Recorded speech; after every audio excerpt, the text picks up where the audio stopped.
ni BMC para kay Secretary Kim? In theme, Ah? in theme. Oo. In real life. Ay! Hindi, pero sa totoo lang ito hindi naman to secret. Kinikilig talaga kami sa kanila. Kay Paolo at kay Kim. Oo. Kasi kung lolokohin nila kami, sabihin nila matagal na sila magkasintahan, maniniwala kami. Actually, para sila mag-asawa sa set.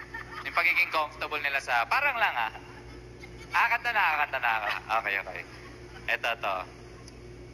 Sa libo-libong pagkakataon na tayo'y magkasama, iilang ulit pa lang kitang nakitang masaya. Hands together. Naiinis akong isipin na ginaganyan kanya.